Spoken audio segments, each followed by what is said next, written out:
Yes, welcome to the No Say Project for episode 51, commercial free. We're going to be doing 2 hours today of the big broadcast since I was not able to do the show on Wednesday and I'm traveling and I can't do the show tomorrow on my LRN.FM broadcast. But so we'll get 2 hours of content. Well, yeah, we'll go for 2 hours. We'll see how it does that we do with the calls and whatnot. And you can join me here on the big show. It is 218-632-9399. 218-632-9399. The passcode is 2020 with the hashtag. 2020 with the hashtag. And then on Skype, it is Frank Rizzo 3. Frank Rizzo with the number 3. And if you notice, I learned a little something that we got that there graphic going on. A live broadcast. So when I get a little better at that, maybe what I'll do is I'll be able to show graphics during the show. But it is just me. So I have to see how something like that would go. So maybe I'll have to give it some practice when I'm not actually doing a broadcast. So we'll see how that goes. But yeah, so because of time, and it's going to be a 2-hour broadcast, I'm not going to be pulling this stream off of my YouTube channel. I'm just going to leave this up there. I won't be able to put graphics in there, but hey, it's one of those things. I just don't have the time this week to do it. But it is February 16, 2018, and I got a lot of stuff to get to. Already people are coming out with this stuff about the shooting, and I mean about crisis actors and whatnot. We've spoken about this before. I want to bring up another one before people start spewing this crap that nobody actually died. Even if we were to give some credibility, some credence to the claim that these are all just false flags, which are possible for political purposes, although here, they never seem to actually bring about their political purpose. It's all to take away our guns! And yet, 20 years of false flags, they haven't met the objective. Unless there's a different objective, but you gotta consider something. And I'm not going to be one of these, the size of the conspiracy and the cover-up. The thing is, some of us actually know people that are involved with these. And let me use the one in San Bernardino as an example, because that's why I'm not doing a live broadcast tomorrow. I spend every other weekend in San Bernardino with family. And we have someone in the family who is a paramedic with AMR, who was at the scene. He was there working as a paramedic after the San Bernardino shooting. Those were real people that got hit, real people that died, and real people who got injured.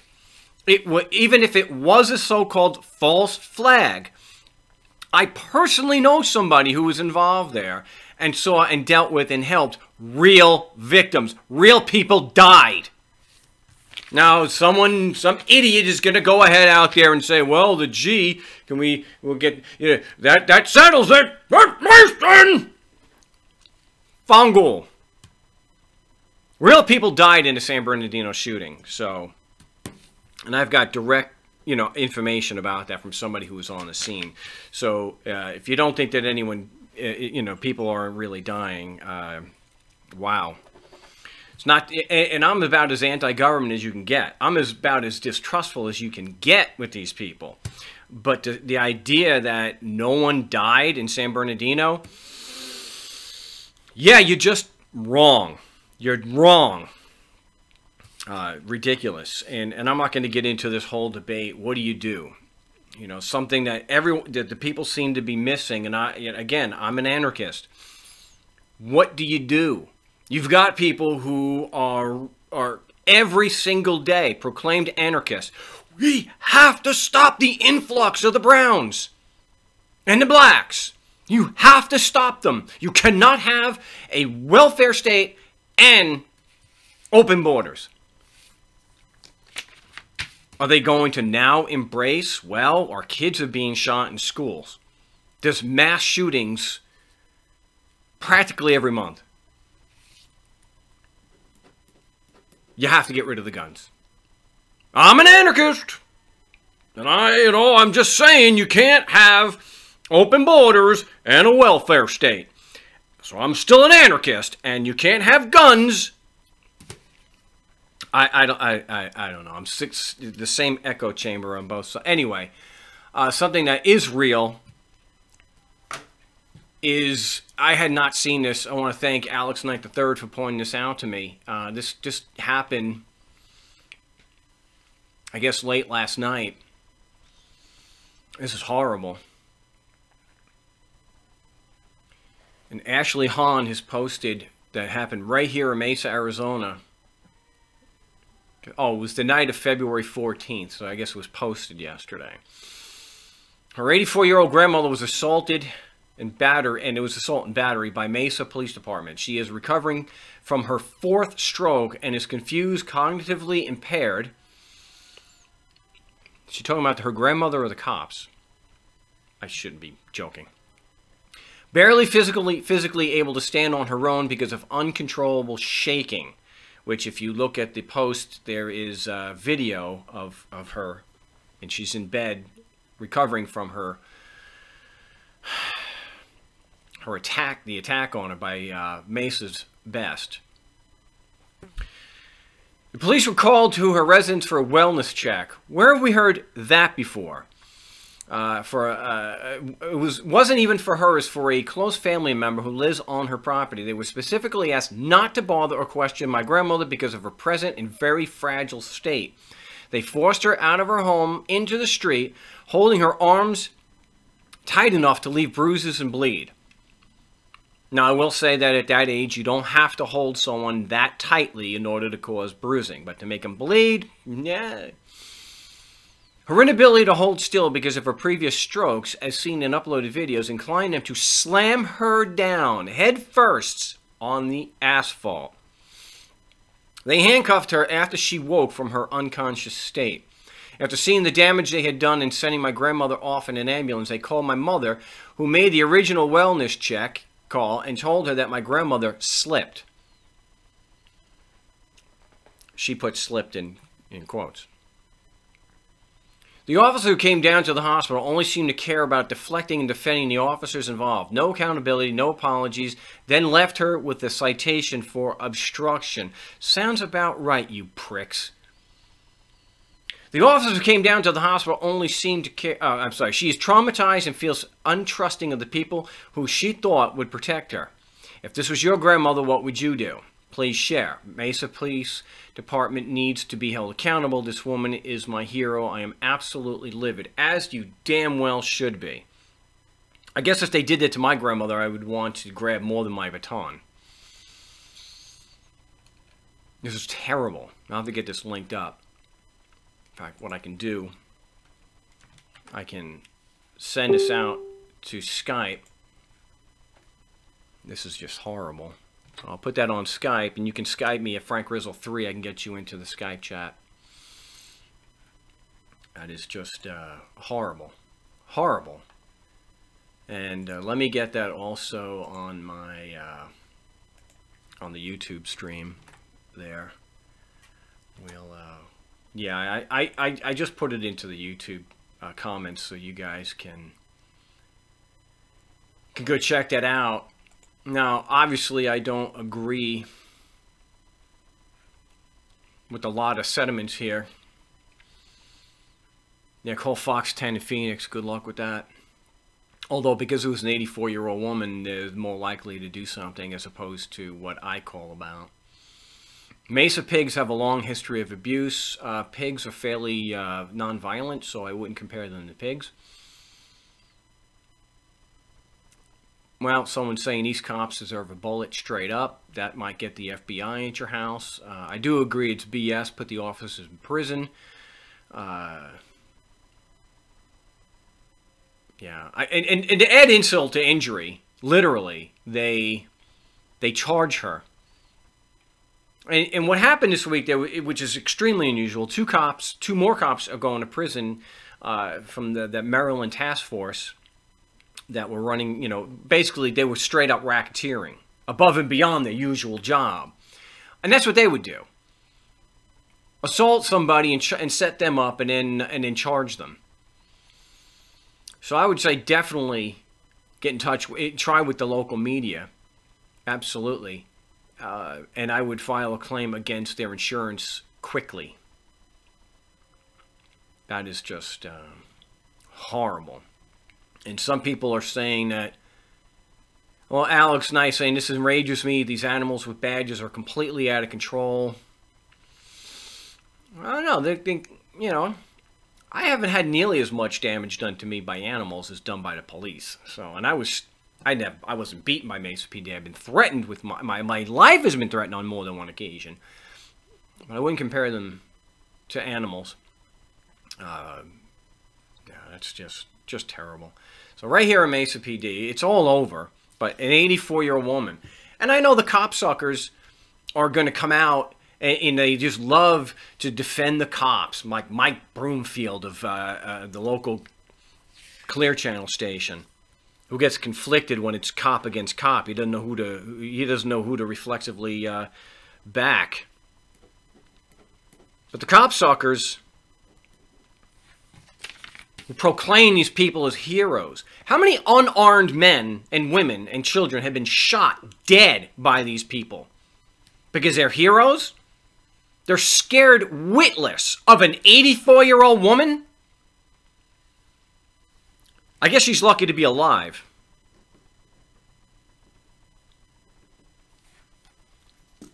But I would certainly take this to their insurance. File a claim against their damn insurance. Absolutely. I do want to... Let's see, where are we? I do want to bring something up, and we're going to get to calls in a little bit. But we do have somebody who is in jail again. I don't have much details. Someone named Jesse, and I believe he went to jail today. And it looks like the charge was... a hit and run. Not that it was necessarily caused by Jesse, but he left the scene of an accident. You just can't do that, because then the thing escalates. Not good. So it looks like it's a Judge Costa. And let's see. Bao is saying he will likely be out before a hearing could be set for it. Isn't the act of doing it more important than getting it? Okay, maybe they're saying they can do a habeas corpus. Yeah, we can. I'll have to cross one over for Maryland. We'll see what we can do about that. But number of people that, I'm not going to mention any names, because I have wasted enough time on my broadcasts and on in my life on this particular individual or individuals who think that I'm a scam artist. They never seem to want to pick up the phone and address me directly in real time. And it's not a matter of time, because apparently, at least this recent one, recent video that was done about me, again, I'll address arguments, but I'm not going to address them by name, even, you know, just a YouTube channel name. Sometimes you just have to get back to the basics, everybody. You know, the lack of critical thinking, like people who think nobody died in the San Bernardino shooting. And if you think that, just turn off the broadcast and go back to Alex Jones, and you can learn about frogs being turned gay. Straw man. That's what we need to discuss first before getting into a particular claim by somebody who seems to be absolutely obsessed with my work and trying to discredit me. That regardless of how many times on my forum, and yes, he was booted off the forum because he lied, to turn around and say I've had no success, and continually say that I've had no success, that we've had zero success in court, is just a lie. So if you want to voice dissent, we do a 3-hour broadcast on Saturdays, and then we have 1 hour here on Wednesdays on the YouTube channel. And I don't have any... I don't screen calls. I don't screen calls. I can't. I got a mixing board. So, instead of just calling and dealing with me in real time, they lie. They repeatedly say I have had no success whatsoever. Zero. Every time we have gone to court, we have lost.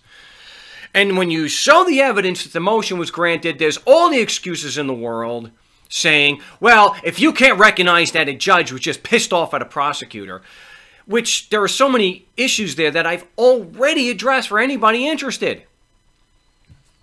If we file the motion to dismiss that all the critics unanimously agree is absolute trash, it is incomprehensible legalistic gibberish, the judge would not order a prosecutor to respond.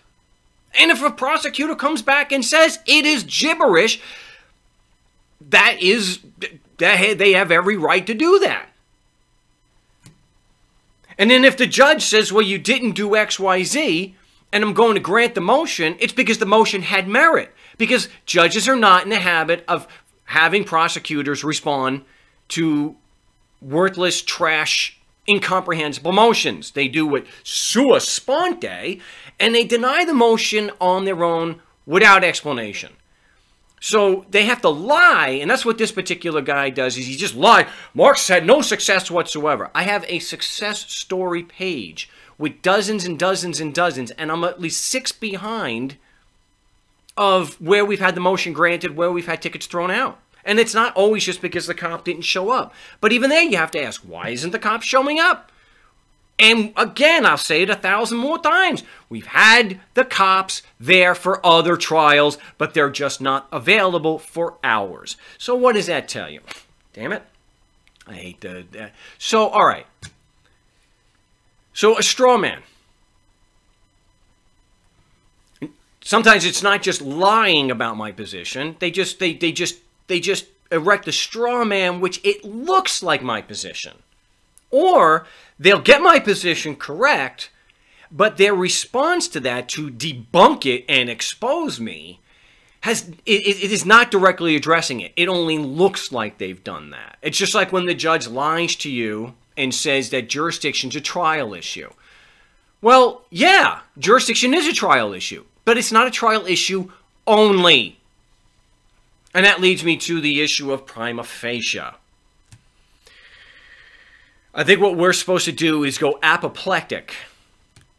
That when the prosecution has made their prima facie case, we have to present evidence. And this is where you start getting into your straw man. Prima facie, it's a Latin phrase meaning on his first encounter or at first sight. Prima facie, first sight. Okay, so the term is used in modern legal English to signify that upon initial examination, sufficient corroborating evidence, you see, evidence is what we're talking about over here, and this is what the trolls miss out. This is what the critics don't pay attention to. Evidence is a very specific, I mean, it's not an all-encompassing thing. Not everything is evidence. Evidence is information that tends to prove a proposition. It's relevant to proving a proposition. That's what evidence is. It's information that proves a proposition. Now, saying that the laws apply to me because I'm physically in Arizona is information, but it doesn't prove the proposition. It's not evidence. It's just a statement. This is why we have our logical fallacies, to show what is and what is not relevant information that actually proves the proposition is true. So, something is getting my attention here, and I better... Okay. So, let me mute this up, because just in case someone jumps on and this isn't... What the hell is going on? Okay, so it's about evidence.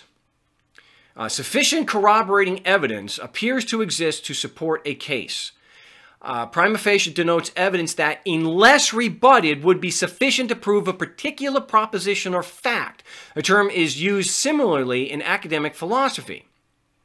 Most legal proceedings in most jurisdictions require a prima facie case to exist, following which proceedings may then commence to test it and create a ruling. Okay, now here's a big thing that is missed. And it's not because we don't know this, and I've never not explained this, 1,000 times. It's just no one wants to take the work on directly and debunk it directly. Remember, the single best thing that the critics can do is lie, saying the prosecution doesn't have to prove that. No, they don't have to prove the laws apply. They just do, right? That's the best the critics can do. Saying that the prosecutor can argue without evidence, but never explaining why we can't. And have it, okay? And be fair still. So how can a prosecutor argue without evidence and we can't? And that's fair. Somehow explain to me how that's fair. So you go down, we're talking about the burden of proof as regarding prima facie. Evan, in most legal proceedings, one party has the burden of proof, which requires it to present prima facie evidence for all the essential facts in its case. If it cannot, its claim may be dismissed without any need for a response by other parties. A prima facie case might not stand or fall on its own if an opposing party introduces other evidence or asserts an affirmative defense. It can only be reconciled with a full trial. This is the important thing here is, it requires it to present prima facie evidence for all the essential facts in its case. Now, I'm going to go and quote from Iqbal, or paraphrase from Ashcroft versus Iqbal. Legal conclusions are not entitled to a presumption of correctness. Only facts that are presented, if presented, are taken as true. So prima facie is, do the facts bear out? If the facts are true, if we accept these facts as true, is it likely that they committed the act? And so what they ignore is the fact that just giving your physical location, yes, that's prima facie that you were physically in Mesa. Does that prove the Constitution and laws apply to you? All by itself? No! So let's take another fact. You're physically in Arizona, and the Constitution is a written instrument from 1910, or 1912 is when it was effected. Do those two facts, taken on their own, accepted as true, you're physically in Arizona, the Constitution is a written instrument, do those two facts on their own tend to prove the proposition that you're physically in Arizona, the Constitution applies to you? No. So they're not meeting their prima facie burden. So there's no reason for me to have to present, contrary evidence. It's astounding to me that people would think that your physical, and try to argue that your physical location is prima facie evidence that the laws apply to you. No, it's just evidence of where you're physically located. The rest of it is just a legal conclusion. So we don't go apoplectic when we just don't take it as, it's just not responsive. It's not being responsive to the actual argument. So we know what prima facie is, but your physical location is not prima facie evidence that the laws apply to you. You need more than that. That's the problem with having one proposition arguments, or one, what's the word? You have, it's a X equals Y proposition, argument that if you're physically here, then the laws apply to you. No, you need a little more than that. It's a written instrument, and we know that that's not sufficient evidence. Your physical location has nothing to do with whether a written instrument applies to you. So I want to get to the calls. So let's get that started. We have Jeff in Iowa. Jeff, welcome back to the No State Project. What do you got for us today? I did unmute. Well, they just deny. I'm sorry. I do apologize for that. Welcome back. Welcome back, Jeff. Say that again.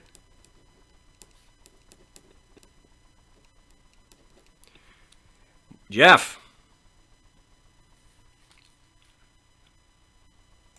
Last one. Oh, it's going to keep delaying. And they don't even tell you the judge that ruled on it or anything. I just got a letter yesterday on my reconsideration, denied. Doesn't say who did it or anything. And then, like I said, the county attorney sent me a motion of limine. That's how you pronounce it, limine? Yeah. Yeah. And I sent you a thing of that.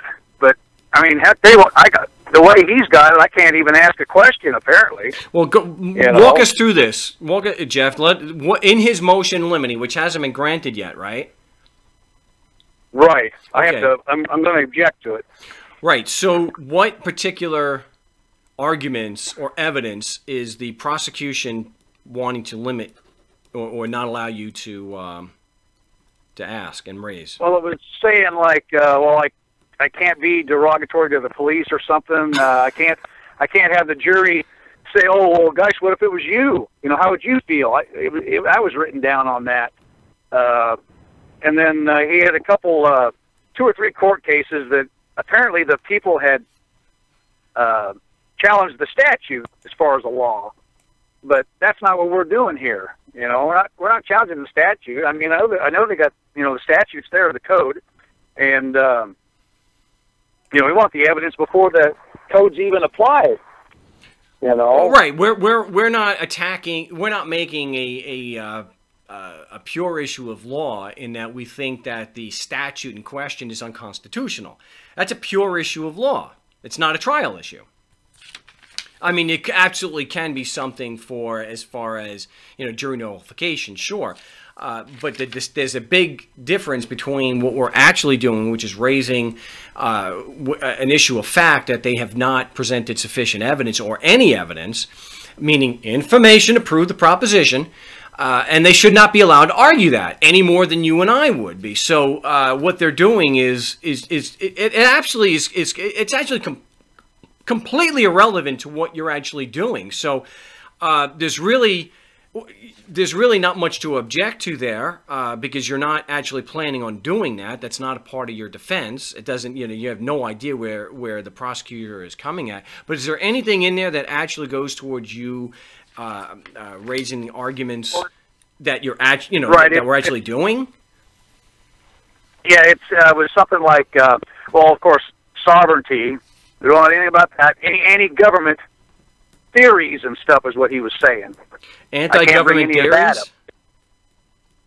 But it's not a theory. Well, have you raised any anti-government arguments in your paperwork? No, man, because I just sent the paperwork that, you know, you gave me those templates. You know, I've been just going through your templates the whole time. I haven't been adding anything to them. Well, good. Well, I figured that, but I'm just making a point that nothing he's raising in the motion in limine is relevant to any defense that you are raising. So it's more like he's trying to use that just to smear you ahead of time as some kind of sovereign citizen, you know, domestic terrorist, in order to discredit you and potentially limit your defense. I would still file an objection and say that... Yeah, I want to object it. Like you said, I could object it. So I'm just going to put down an objection to your motion. Do I have to go through every single thing that he said and object to every single thing? It was like a 4-page document. Was it 4 pages of just what you told me? Just the same kind of, you know, non or irrelevant issues that you're not even raising? You could just say none of the issues that they're seeking to limit are issues that I have raised and plan on raising, that all the prosecution wants to do is use this to make it look like I'm a sovereign citizen in order to discredit me. Okay. So I would say it's an underhanded tactic by the prosecution to make it look like I'm a domestic terrorist, some kind of sovereign citizen. And I'm not. I have not raised any of these particular issues. Well, I know before I got a hold of you, I did put in a motion to dismiss on a right to travel, but again, they've already brought that up before, and I said, well, you know, you do have your sovereign citizens. I just know I'm not one. You know. Well, what did you have in the right to travel license at all? What did you have in the right to travel document? That, I mean, something in there could have led them to believe you're a sovereign citizen. I mean, that is a very... Look, there's a correlation there. They tend to use those things. So you know. So what kind of things did you put in there? Did you?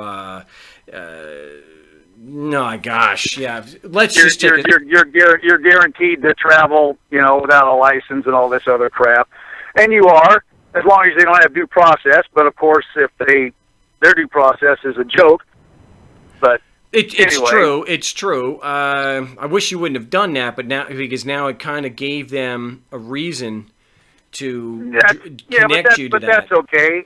That's okay. I did that before I even got a hold of you. Well, I want you and everyone else, especially the new people listening to the broadcast, that it's not okay to do the sovereign citizen, patriot, Freeman type stuff. You do not want to do the right to travel.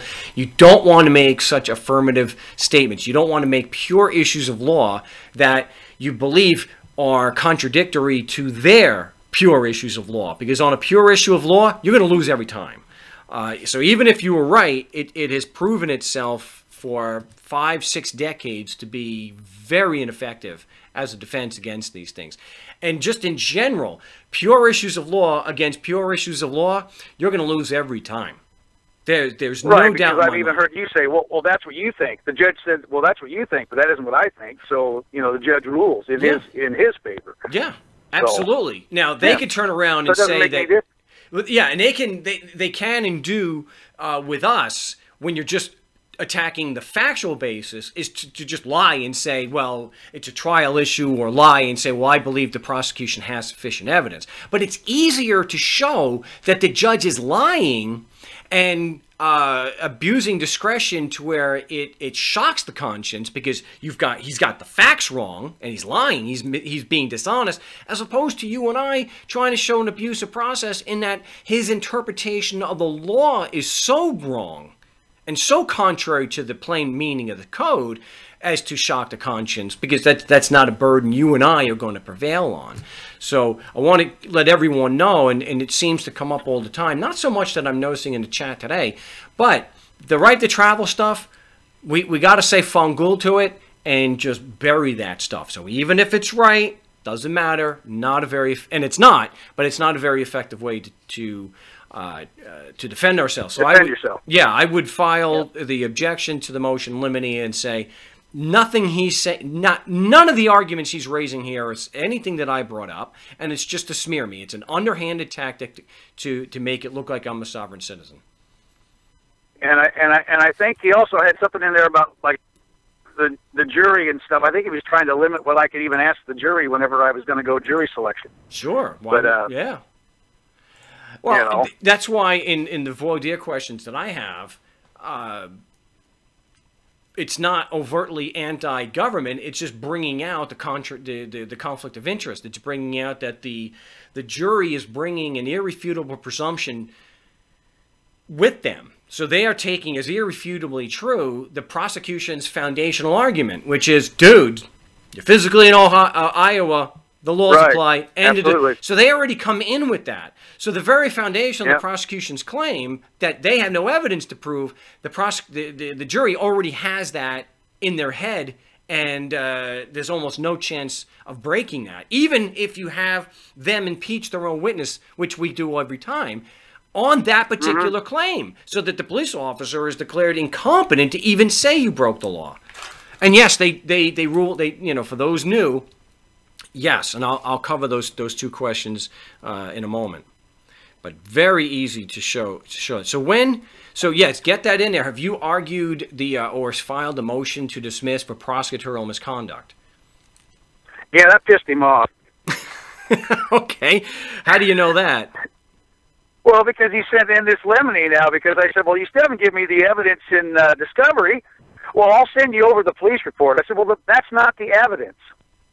I need to know if the Constitution and Code, if I'm physically in Iowa, the Constitution and the Code, what evidence do you have that they apply to me? And then he come up with this lemony and anti-government and all these other slurs, like you said. So in theories he even put down on that. So instead of just being responsive to the motion in limine, which we've had granted before, it's on the success stories. Instead of just presenting the evidence and saying these are the facts that prove this written instrument applies to you, he files a 4-page motion in limine filled with arguments he doesn't want you raising. Right. And that's the thing. You want to put in there, well, see, you don't really even have to do that. It's one thing when we filed the motion in limine against them, it's because we have proof that they're trying to argue against us without evidence. and the judge should not allow them to make an argument that they have no evidence to prove. The police officer's testimony, which is considered evidence, should not be allowed because they can't build a foundation. Then the foundation is, if you're in Iowa, the laws apply. But they don't have any evidence to prove that, so why should the police officer be allowed to testify that you broke the law if they can't prove it applies in the first place? And I know I can hear the critics now. They don't have to prove that! Yeah, you do! It's proving beyond a reasonable doubt. You're proving that... They're still involving me all the way, man. well, look, it's no wonder you're getting the hate. And we can assume that the prosecutor was pissed off. We don't really know that it angered him, but yeah, it's more than likely that it did. And it's because, look, if they had the proof, right? If they had the evidence, they would just... Why don't they just give it to me? Just get... Was he direct? Did he say that the police officer has firsthand knowledge, personal knowledge that the laws apply to you? Tell you the truth, he hasn't said 2 words to me personally. It's all just on paper. Well, sure, but is there anything? That's what I mean. Is there anything in his Discover response to you, his Brady response? Is there anything in there that says because this is a common? They'll just say the police officer is the witness. They won't say specifically they have personal knowledge. So we have to. It's implied that because they're saying officer douchebag, it's implied that they do have personal knowledge. So, because my position, for those who are new, my position is, because this is what's going to come out in cross-examination, everybody, okay? When it comes out in cross-examination that the prosecutor objects, all right, let me go through the 2 questions, Jeff. We got plenty of time here, because it's a 2-hour broadcast today. Okay. On cross-examination, to get the police officer declared incompetent to testify. And a lot of us have done this, and a lot of us have just heard this because we've heard some trials that were Skyped to us. On cross-examination, a police officer has already testified you broke the law. He's already testified he watched you or he witnessed Observed, you. yes, yep. Okay, right. He's already stated... That's why... But he's already stated, Jeff and everybody, he's already stated on the ticket that that he witnessed you commit the act, which is the violation of the code. Okay, it's not, I witnessed him drive without a license. That's not what the officer's saying. He's saying you violated section 1001 or whatever it is of the code. Right, yeah. He's saying you broke the law. So on cross-examination, we're going to discuss his prior testimony and his prior statements. What he said on direct examination and what he said at the stop and in his police report. Now, so the first question is going to be, did you determine on your own that just because you saw me in Iowa, your laws applied to me, and you had jurisdiction to stop me? And he's going to say, yep. Of course he did. Of course. He's already testified to this. We're just having him confirm his testimony and his prior statements. So now we just ask, what evidence, if any, do you rely on to prove just because I'm physically in Iowa, your laws apply to me? And immediately the prosecution will object. Objection calls for legal conclusion. The witness can't testify. And that, we ask a clarifying question, or is it the prosecution's position that the witness does not have personal knowledge and is not qualified to determine the laws apply to me? Because if that's the truth, because he just objected to that, more than likely you can't even say these things because the judge, just automatically grants sustains the objection. But we're discussing the details here. Because if it's true that the witness actually is not qualified to do that, why in the hell did the prosecutor fight you so hard to put his butt on the stand? You raised the issue in an objection, everybody, prior to the witness being up there. You're already arguing a Brady violation because he's not being honest and saying the witness isn't qualified. And so he tells you to go F yourself. He's going on a stand anyway. The judge may even good cop you and say, sir, with all due respect, you can do that on cross-examination, which they're never going to allow you to do that. So anyway, you have a situation now where you have a serious Brady violation where the judge well, the prosecutor and the judge knew in advance the witness wasn't qualified as such, because you've been raising Cain from day one about it. And you objected the whole time when they wanted to put him on the stand. So they said, Abba Funkel. They put him on the stand anyway. Now the prosecutor is saying the same thing you said. He's not qualified. Then that's why you have to. So why the hell did you put him on the stand? And no amount of the critics saying, Mark doesn't understand prima facie. None of those arguments in any of their videos is going to be able to overcome the fact that their own witness has been declared incompetent by their own lawyer. No one has ever come out and said any logical, rational reason why the police officer is supposedly not competent to say the laws apply to you when he just testified to it.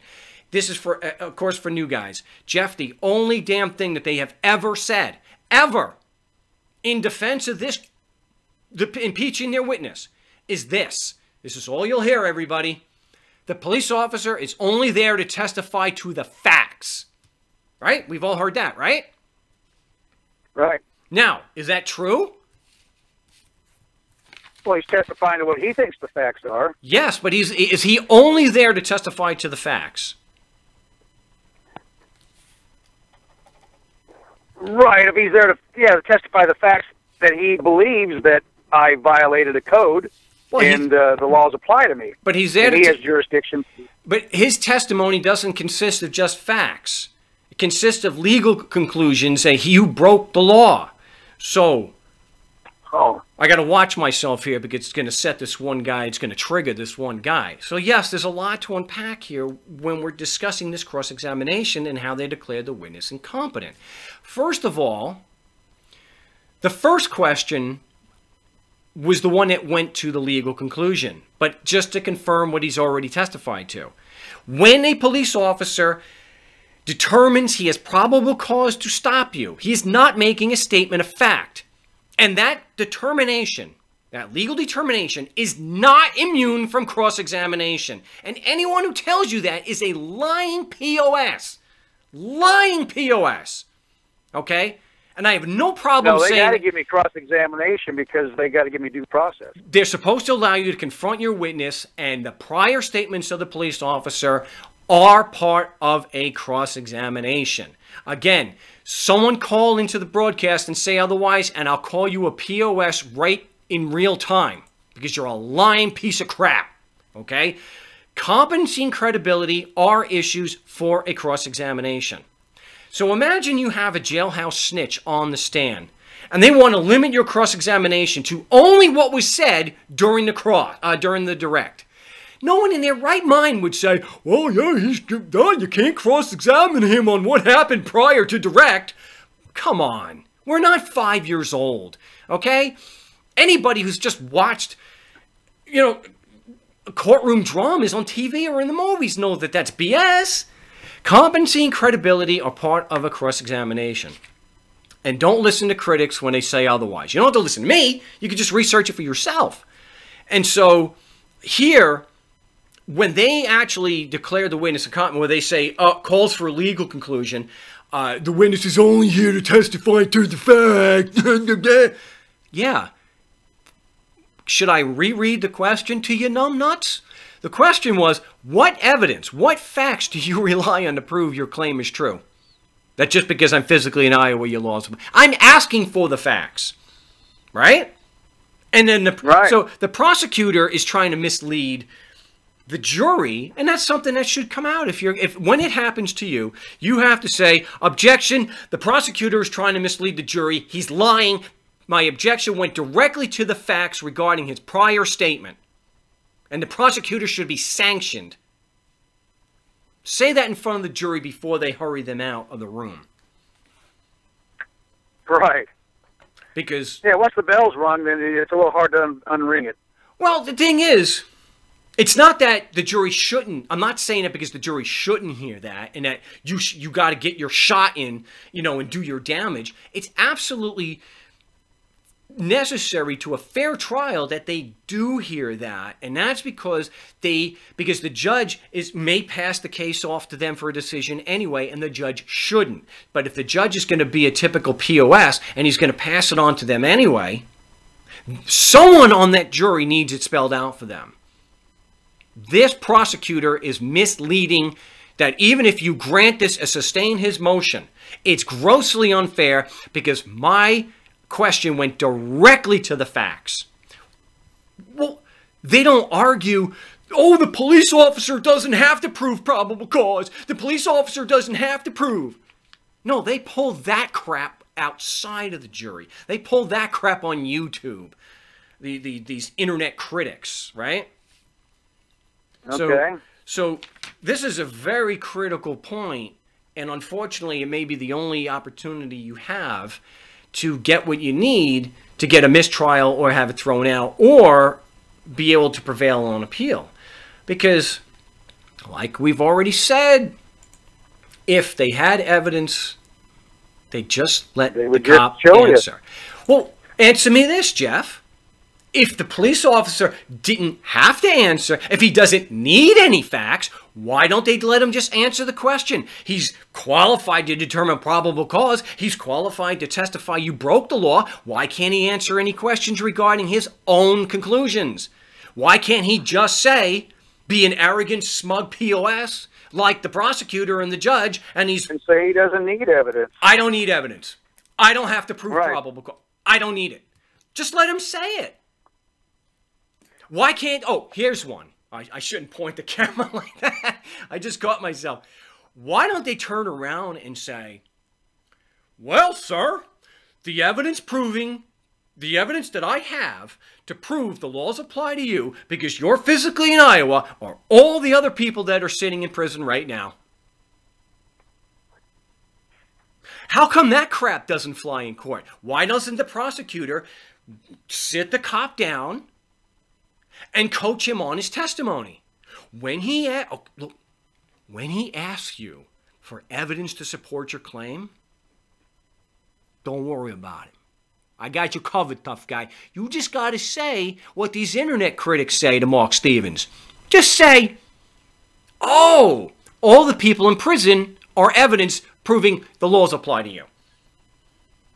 Well, it's evidence they don't know anything about the law. Well, it's evidence that they don't know anything about logic, reason, good faith, morality, ethics. I say, how about I've been a railroader forever, so I know all about it. They just stonewall you and they just push it all through anyway. That's what they're trying to do now. They're just trying to push it through without everything denied, everything denied. Now he's trying to limit my questions in the jury and the court or in the trial. You know, so I gotta file that motion. I want to do that on Monday. Well, yeah, take it in because I have a what is it? Oh gosh, what is it? A pre-trial conference on Monday. They moved it up. It can't so be Monday. I'm going in for a pre-trial conference. It's not Monday. That's what they said on Monday. Well, what's on Monday? Monday is a holiday. Everything's closed. Oh, well, I better double check it. He told me 1:30 in the afternoon on Monday. You can go there on Monday. It's probably a good idea, but they're not going to be there and get some video of you there and that they're closed. And it might actually say on the door that they're closed for President's Day. Now. Okay. Well, see, this is all, everything's so vague here. I never even got a ticket. They just took me into jail. I never even, nobody ever wrote out a ticket, either a case. And, everything's just vague. They just give me papers with nobody signed on them or anything. No judge ruled on any of this stuff. It just says denied, and that's all it is, so. Yeah, well, you're in a traffic court, so that's what you're going to get. It's fairly typical. There's nothing out of the ordinary about that. But I just wanted Gary, who's always got great comments, and he hit the nail right on the head here. This is something that you have an issue with if you have a jury. Most people have trouble knowing how facts aren't just very strongly held opinions.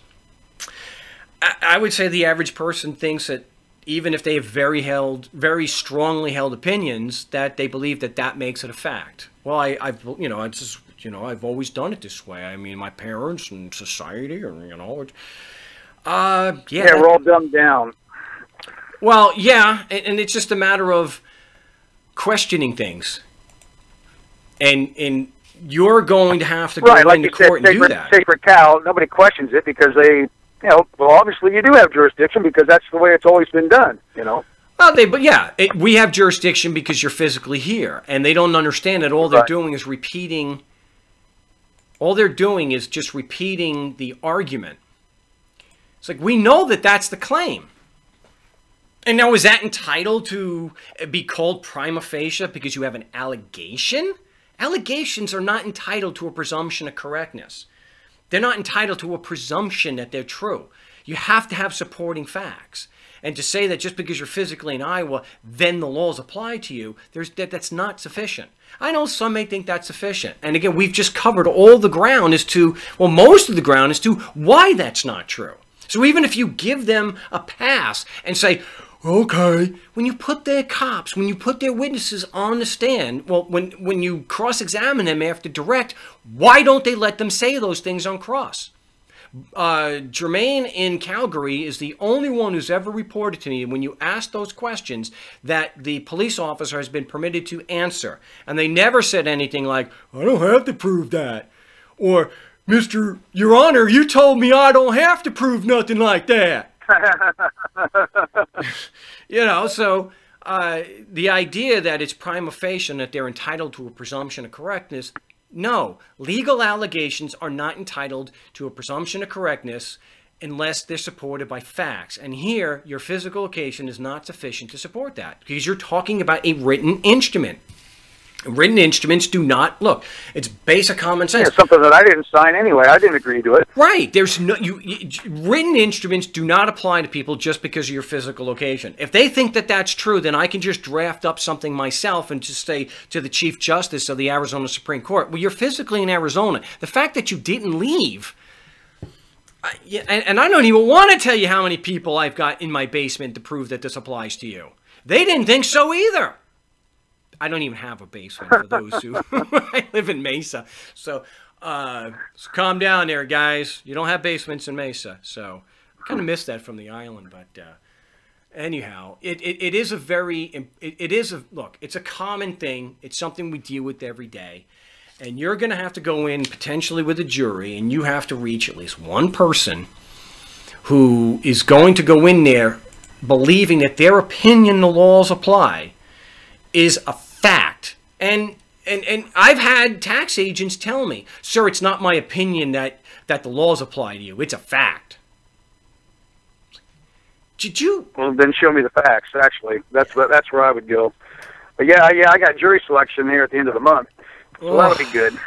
Well, I don't want... But, okay, well, I do have voir dire questions that I have available. Some of them are in the book, okay. and they're in the script. The voir dire questions are in the script. They've been there for a number of years, so they get you where you need to, because even the psychopath Larry Burns, I remember him saying in Mike's prosecution in Idaho that there were too many government employees that it would make for a fair trial in a taxation case, so they had to get rid of some of those. But you're bringing out these. Look, for those who don't know, a voir dire, when you're questioning the jury, you're trying to determine whether they can be fair and impartial. That they're not going to be bringing any strongly held opinions and take as true something from the prosecution that may not have been proven. And so you can't, look, how can it be fair if the jury, the members of the jury, are bringing in as irrefutably true the foundation of the prosecution's case? I mean, come on. That couldn't possibly be fair, could it? What do you think? Well, they don't care if it's fair or not. Well, that's true, but I'm just asking for, just raising the question because we're discussing this and we got new people. So for new people, if any of the prosecutor's arguments are considered irrefutably true and you can't defend against it, the trial is a sham. It's all for show. I mean, yeah, I believe it's going to be too. That's all like what Ross Ulbricht. It was the decision he was guilty was already made in advance. Yeah. And you could say government collusion, but, you know, like what happened with James up with that POS Beast line. They came in already believing the foundation of the prosecution's case was irrefutably true. And James couldn't defend against it. So that's a great example of this. So when the jury comes in with that mindset, it doesn't matter what comes in. It doesn't matter if the witnesses testify on your behalf. Right? Right, because they've already got their mind made up. They got that. Look, we don't care if you're, you know, if you're what the witnesses may or may not have said. All we know is that you earned money, you didn't pay. Everybody knows you have to pay. Abba Fungul, you're guilty. And that's what it came down to. All the inner parts of the trial and the pretrial, it was all for show. It was just so that the Court of Appeals could pull out that damn rubber stamp. Looks good to me. Yep. That's why it's never mattered. And yes, we've had cases before Kaczynski. It didn't matter that you could show Brady violations. He was pretty adamant in wanting to stop those, but he had to, you know, at least from my experience, he had a soft spot for the IRS. If the U.S. attorney in a tax case wanted to withhold evidence against you, they could go ahead and do it. If they wanted to put a witness on the stand that was grossly unqualified, they could do it. He didn't care. He didn't give a damn. I will say this, though. The jury that Rebecca had in Chandler, Arizona, did acquit her of one of the two misdemeanor charges. And I think that if she was in for simple possession, she probably would have got a full acquittal. Oh, and how we could have rammed that one down the critic's throat. So yes, we have a jury acquittal because she impeached the witnesses. But this is something that you're going to have to deal with. So the voir dire, yeah, you have to bring out if they have these preconceived notions. The judge may give lip service to the idea that they are not supposed to come in with preconceived notions. It's the whole point of voir dire. And you're going to bring out because they already believe it's irrefutably true. And that's some of the questions. Say, look, is it something that you are at least open to the possibility that if the prosecution cannot meet their burden, you are willing to vote for acquittal because the prosecution can't meet their burden? And that's something you have to put in there.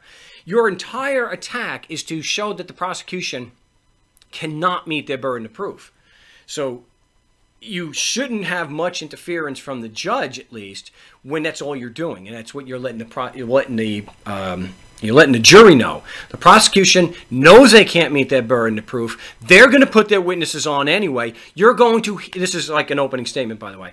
You are going to hear the prosecutor object when I ask the second question. And I know this not because I'm deliberately asking a question that's improper, because it's not, and you'll hear it. I ask it because it's going to finally bring out that the prosecutor knows his witness is not qualified, but put him on the stand anyway. And you can say that because they're going to still do it. They do it every time, Jeff, sorry. Right. Yeah, no problem. They do it every time. Yeah, okay, I never even thought about the opening statement where I'd have to throw that out there. I didn't think you could. Geez, I guess I haven't thought that through yet. But, yeah, I'm going to have an opening statement also. And I didn't realize you could say, well, they're going to impeach their witnesses here. You know, because I got two charges. They're going to be two different police officers. I'm going to have one after the other. So sure, that's no problem. But for those listening, yeah, it shouldn't be, because they're not going to both be sitting in the. You know, they got to be separated. You know, for the testimonies. Right, they should be sequestered. They should not. The one witness should not be able to hear the testimony. So for those new, yes, you get to do an opening statement. This is criminal trial.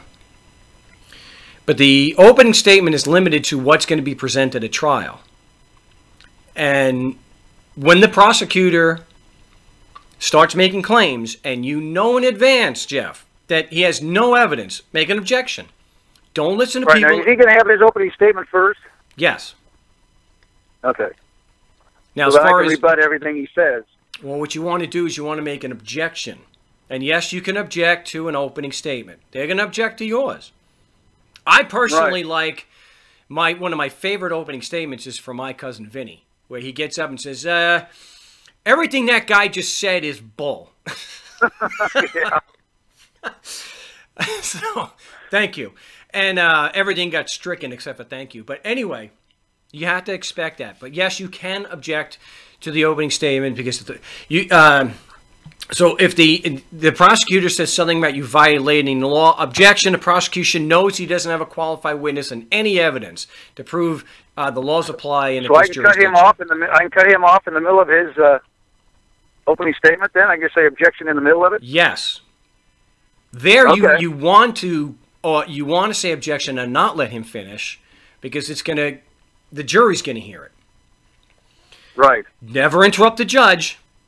Doesn't matter how, right. It's got to be pretty damaging to interrupt the judge. But as a rule, we don't. But there's going to be circumstances where it's going to be necessary to yell objection. He's got the jurisdiction to hear the case. We don't give a shit about anything else. No, he does not. No, the prosecution. I'm glad you said that. No, the prosecution has not presented any evidence to prove the court has jurisdiction to hear the case. They do not. Right, but the judge has the jurisdiction to hear the case to begin with. No.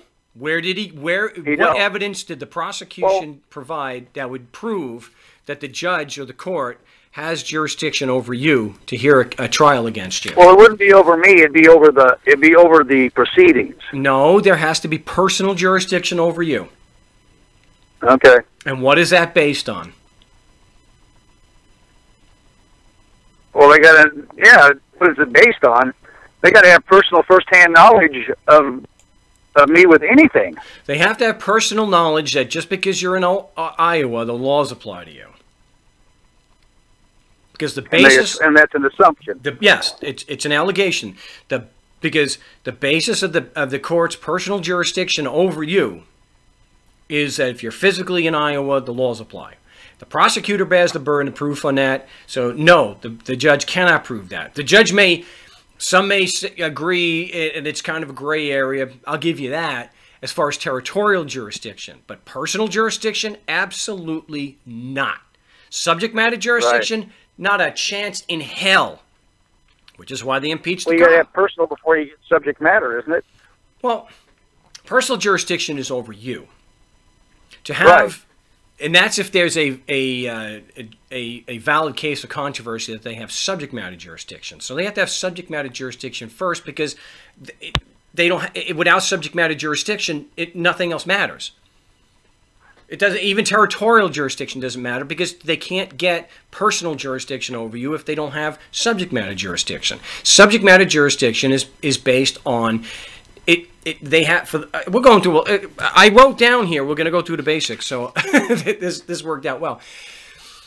To have subject matter jurisdiction, they have to have subject matter over that particular type of case. So it has to be a traffic case or it has to be a tax case. Whatever the statute or the Constitution says, they have subject matter jurisdiction of. And I've said a million times, the operative word there is case. It doesn't say subject matter jurisdiction over all traffic complaints. You can go verify that for yourself in the case and controversy clauses of each state constitution and the federal constitution. So, case. To have a case, you have to have the act and the result, or the injuria et damnum, which is the injury and damage. You have to have the violation of a legal right, and you have to have damage. And that goes to the fact that it's supposed to be an adversarial system. And to have true adversaries, you have to have an antagonistic assertion of rights or obligations, which is why I include that in the motion to dismiss. And because their legal injury is based on the same thing as jurisdiction, dude, you're physically here, man. It's like, dude, you're here. The laws apply. That's the legal injury, that you're here, the laws apply, and you violated it, and then caused damage. The act and result is the corpus delicti. Again, it's not an inquisitorial system. It is an adversarial system, civil and criminal adversarial. So because they can't show that any evidence the Constitution laws apply, they cannot show a legal injury. And if they can't show a legal injury, they don't have a case. And I've been denied all my corpus delicti and prima facie all the way through this so far. So yeah, absolutely. It's the only way it can go. And they're going to do that. And they're going to until they're stopped, or until it's so bad what they're doing they can't make it look good anymore. You know, it's like this idea, and since we're going through the basics, the judge may say to you that it doesn't matter if the prosecution has no evidence of personal knowledge. It's something you can bring out on cross-examination. And that's why I say, well, objection. Are you going to allow me to say courtesy? Can I just can I take a witness, put him on a stand, and without a showing of personal knowledge? Come on. We have to preserve precious judicial rank on things. So why would you put a witness on a stand when there is no evidence that they're qualified? And you can even say, well, I object. I want to vote the witness before he gives any testimony on direct. They may say, no, fangul. You have to bring it out on cross. Again, do I get that same courtesy here? Are you going to let me? Because you and I both know that's not going to happen. Well, absolutely. I know that. Because it's all one-sided, all the way around. It's not, it's not fair. It's called turnabout, everybody. When the prosecutor is doing something wrong, when the judge is doing something wrong, and you know it's wrong, because and they're all, just like I said before, they're gonna. An example is allowing the cop on the stand without a showing of personal knowledge, or arguing without evidence. You just ask if you get to do the same damn thing. Do I get that same courtesy? Come on. Does anybody think for a second they're going to let you and I argue without evidence? Even the you can't do that. Why is the prosecutor given a pass on that then? See, this is about fairness. It's about bringing out how immoral the whole thing is. Not immoral or wrong by their code, which you certainly can do, but by the basic moral code we all understand by the time we're 5. This is wrong. I agree. I guess it's because I guess because we're doing the show on a Friday. But we'll keep going if you have any other questions. Well, now whenever I do my objection to the limine, now should I put down like U.S. versus Bailey, McNutt versus GMC? I mean, throw that in there for, I still need all this stuff, and these court cases here tell me that you're full of shit, Well, I don't think you have to put U.S. That's okay. U.S. versus Bailey is 696 Federal 3rd, page 794 from 2012. There are a lot of U.S. versus Baileys, and that's why I'm giving the full citation there. Oh, yeah, right. There's a lot. This particular one is significant, and it is in Government Indicted, which you can get at markstevens.net. Today. So the significance of that, and I'm glad you brought that up, is that a complaint is not evidence. They still have to have the evidence that's supposed to be in the complaint. Just accusations. Yeah, they're just accusations, but evidence could be listed in the complaint. Okay? And so we need to remember that. Okay? And the reason why we have to remember that is when they turn around and they say that the evidence is on the ticket, it might be. It might be. See, I didn't even get a ticket, so they can't even say that to me. Well, there has to be a complaint against you. Even they won't. He gave me a piece of paper. Gave me a piece of paper that just said I violated a code, and you don't had his name signed on it. It wasn't a ticket. Wow. That in and of itself, unless they've got some exception there, and I have this stupid fly in the room. No, it's all a big railroad here. They got to keep everything as vague as possible. They don't want to give me any paperwork, you know what I mean? Because that way, if anything ever goes wrong, well, you don't have any evidence to say any different. That's my impression. Well, they are doing something that is the opposite of what we want. They are going to try to stay as vague with you as possible, Jeff. That's being vague. Like I've said before, being vague, they sound good. It sounds plausible. We want to flip that over. We want to be as specific as possible. This is not the Freeman thing of asking for more and more authority. That's not what we're doing. We're asking for evidence. We're asking for clarifications. We want them to be very specific. Don't give me this vague, you broke the law. We want it to be specific. Right. So you're saying the laws apply to me. Why? Oh, because I'm physically in Iowa. You have proof of that. See, we're getting more and more specific. They want to stay vague. Their whole thing falls apart when we start getting very specific. So it's in their best interest to stay as vague as possible and to do that also in front of the jury. That the most specific they'll get is that you violated the section of the code, but they're never going to want to get into why the code applies to you in the first place. So that's why they have to smear you. But to get back to your question regarding the motion in limine, the objection, I don't think you need to mention Bailey there. I think you just have to mention this is irrelevant. I have no intention of raising any of these.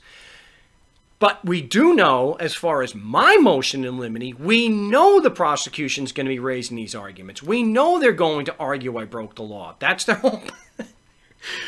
That's why we're here. You know, that's the difference between between both sides, right? We address exactly what they're saying and show that there's no evidence. They come out and say they shouldn't be allowed to say, and it's completely irrelevant. It's a really bad straw man. It's just like this whole thing I talked about earlier about the prima facie. Well, Mark just doesn't like that. He has to go to trial and present contrary evidence. Even if they had evidence, Jeff, I don't have to show contrary evidence. I just have to show that the evidence they have doesn't prove the proposition or isn't evidence. Right. I don't. So that's another misconception that I want people who are new. We don't have to present any contrary evidence whatsoever. Nothing. We have no burden of proof. The prosecution has the burden of proof here. All we have to do is punch holes in their claim by showing that they don't have any evidence, and by their own admission, by their own objection, their witness isn't qualified to testify. That's all you have to do to defeat their case. You don't have to bring any contrary evidence in there. It's not necessary.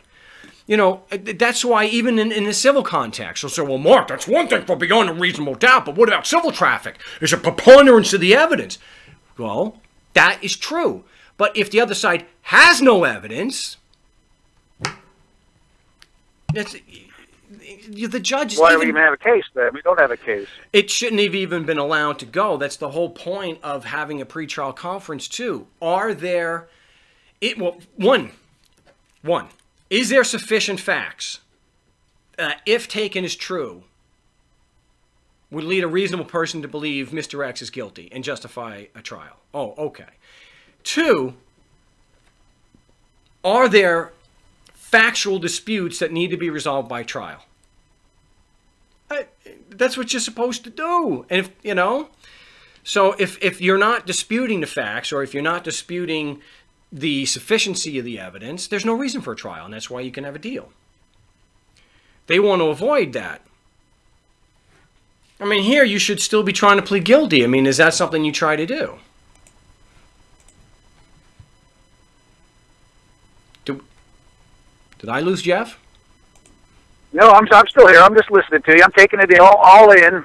Okay, well, I was asking if you did the plea of guilty. Did you try and go through the tactic of trying to plead guilty? Right. I said I have an unsigned plea of guilty here, and the judge pled me not guilty anyway.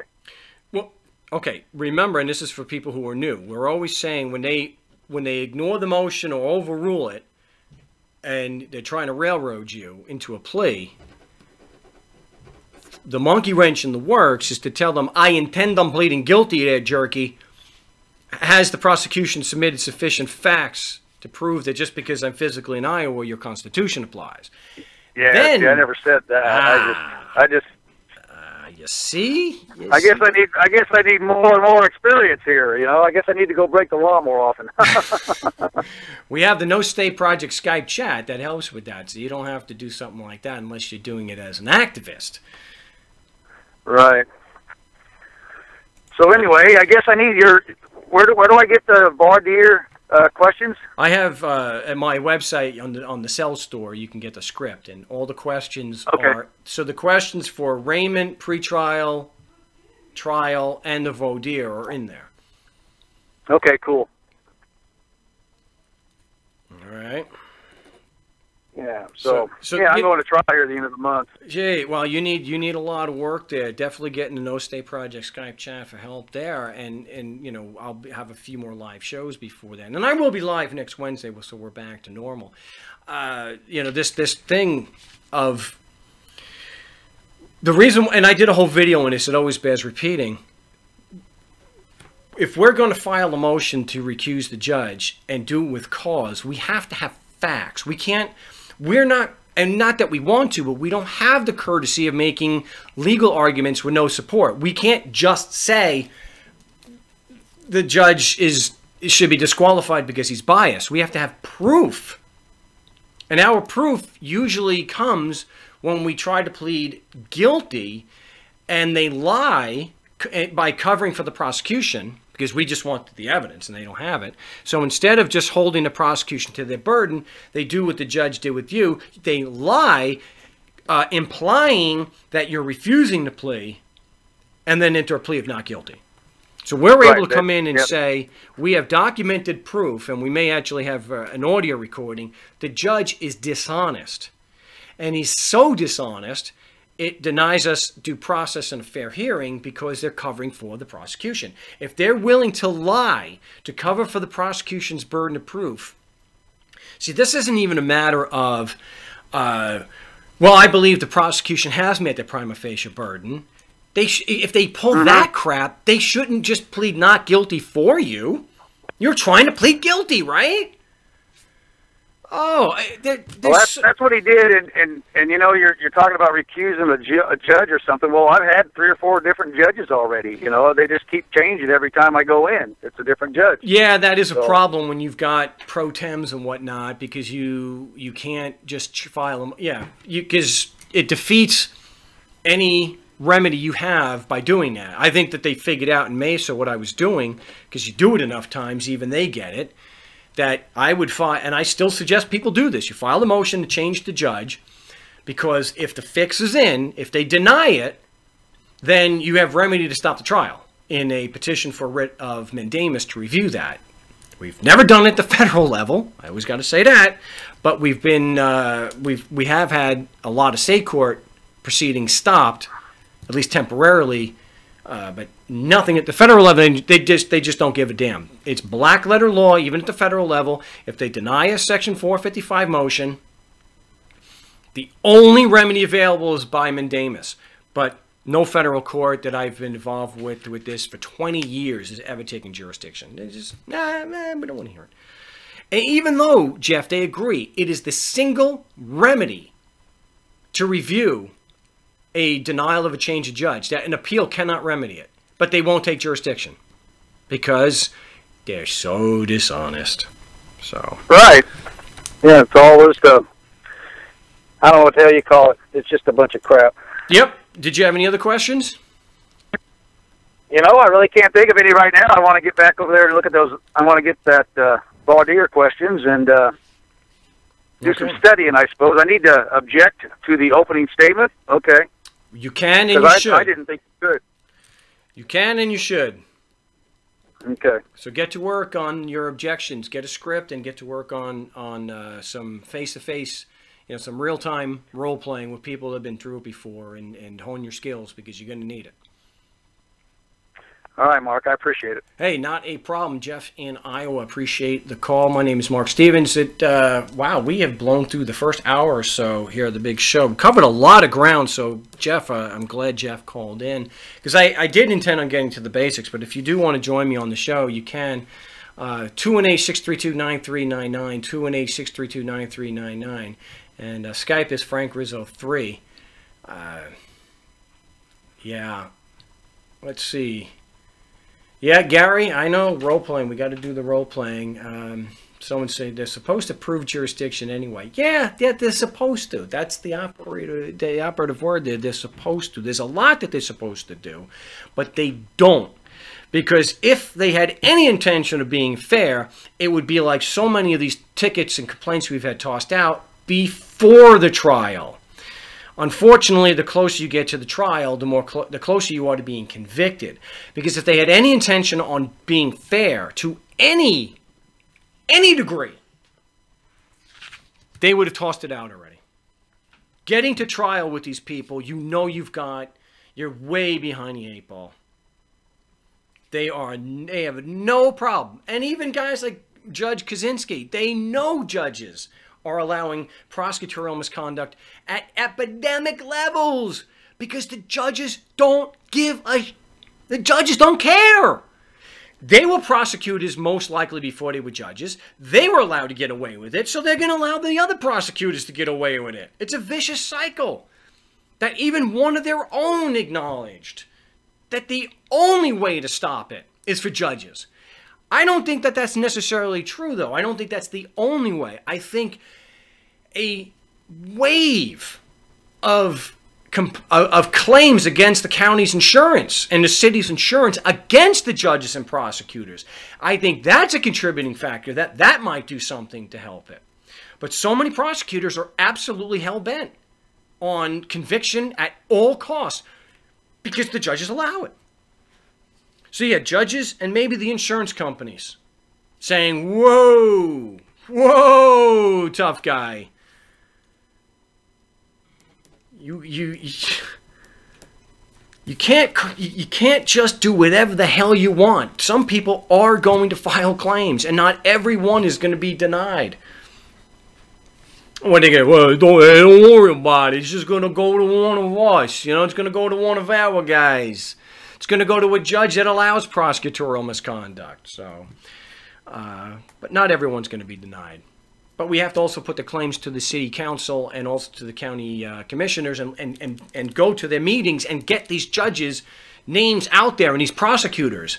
Because I'm sure most of these city councilmen and county commissioners, they don't even know who the prosecutors are other than, you know, the big guy, the elected one. Other than that, the assistants, why would they know them?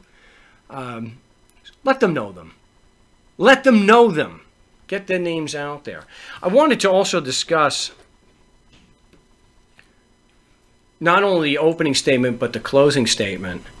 Not only should you be objecting to the opening statement by the prosecutor, but the prosecutor gets 2 closing statements. And that's because they have the burden of proof. So it's only fair that the last one that the jury gets to hear is the prosecutor, because they have the burden. You get to object during the closing argument also. Now, I know, Dave, our friend Dave, was convicted, and I'm not saying this would have changed it, but Dave up in Massachusetts was convicted, and even his attorney agreed that the prosecutor was lying during the closing argument, but didn't object to it because he didn't like to do that. Well, yeah, you get to go into one of your Mercedes and go to one of your homes, you know, and you don't have to care. But when we're doing this, our butt's on the line, like Dave's, and so when the prosecutor is saying something he's not supposed to be saying, it's not true, he's got no evidence to support it, you need to object. And if he's lying, say the judge is lying, that's not what happened. That's gross misconduct. And it happens all the time. All the time. But again, judges let it happen. But we should absolutely be making our objections. So the opening statement is everything that only things that you're going to bring out at trial. The evidence, the witnesses, what you're going to hear, what they're going to prove. The state will prove this. The state will prove that the code was, you know, that the defendant broke the law. Objection! The prosecution has no evidence that they applied to me in the first place, and they don't have a witness that's qualified. In fact, they're going to object to their own witness on cross-examination. We know this. We can telegraph it because they do it every time.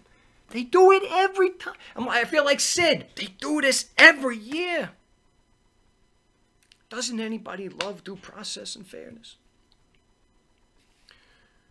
The closing arguments are limited to just what was presented at trial. What was proven, what was not proven. So if the prosecutor starts talking about something that the witness was declared incompetent for, it's not permitted to argue that. So you have to object. Objection. And, okay, the witness was declared incompetent, or objection. Prosecution has no evidence. The prosecution's misleading the jury. That's exactly what they're doing. They're misleading the jury. But that's the prosecutor's job.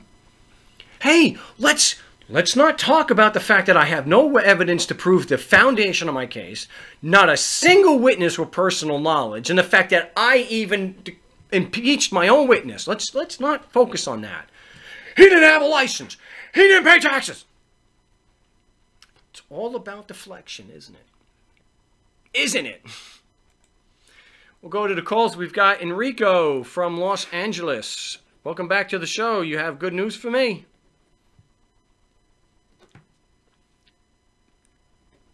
I'm not going to... I know that there's a delay on this thing. Enrico!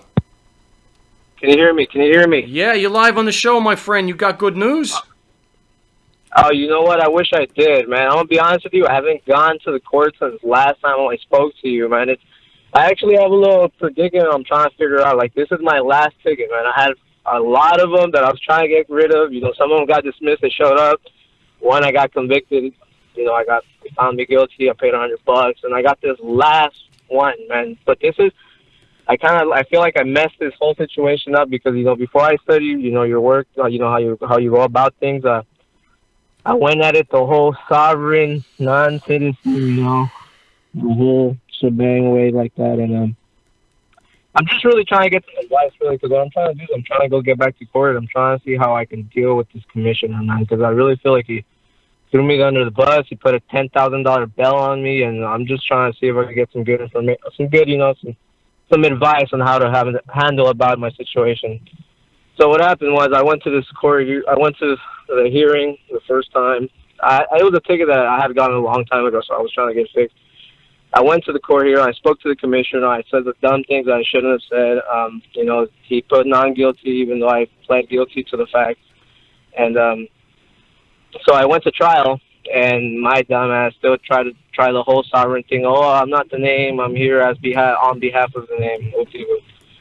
So Enrico. when I went to court, he said, he kept asking me, are you the name? Are you Enrique Riola? And my dumbass said, no, I'm not here. I'm here speaking on his behalf. Oh, he's not here? Okay, failure to appear. So he gave me a failure to appear. So then I was just stuck like a truck then and there. I was like, what the heck just happened? You know, I still haven't gotten about, like, learning other things I should have before I went into it. Well, I want to address one of the comments, and I know Gary he's already responded to this. Someone's asking, what's wrong with developing competing methods of dealing with these clowns? And there's nothing. There's nothing wrong at all. But the problem with Freeman type stuff is it's just so erroneous and so demonstrably so. I think that if you're going to develop or come up or try to attack their claims and defend against this stuff in other ways, make sure it's based on reason and logic. Because you know, if it's I not, done that, you know, I didn't do my due diligence. You know, well, I like your work. I like how you go about things. You know, I try to understand all the other stuff, but it's all over the place. It's kind of hard, man. Well, so what happened was well, when did you do this? When did you get this failure to appear? Oh, this was, man, I think this was probably like in I want to say in September. Yeah, but you were familiar with my work in September, my friend. What was that? Weren't you already familiar with my work there, Paisan? No, you know what? I want to say this was before I started looking into your work. No, I want to say maybe July. I can't remember. I got to look up the paper.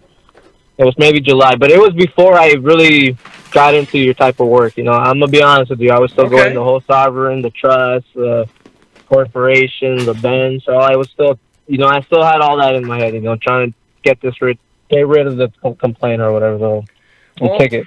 So what happened was I went to the commissioner and I'm speaking to the bailiffs. They're like, oh, well, you said you're not Enrique, right? I'm like, yes, I did. Well, he didn't show up. So if you're not Enrique and he didn't show up, so failure to appear. So I'm like, all right, whatever, F you. So I went down to the cashier and I spoke to the clerk, I guess I spoke to one clerk. I said, man, I don't know what the heck going on in there. I'm here. I was trying to take care of this matter honorably. What's going on, man? Am I gonna get another court date? Can I handle this right now? So they're like, what happened with the judge? And they're like, I told them exactly how I went. I told them that I wasn't Enrique, but I'm here speaking on his behalf. They're like, well, you're not supposed to do that. I'm like, yeah well. What are you here Well, to what do I point do out now? the I'm trying to get a obvious? case. I'm trying.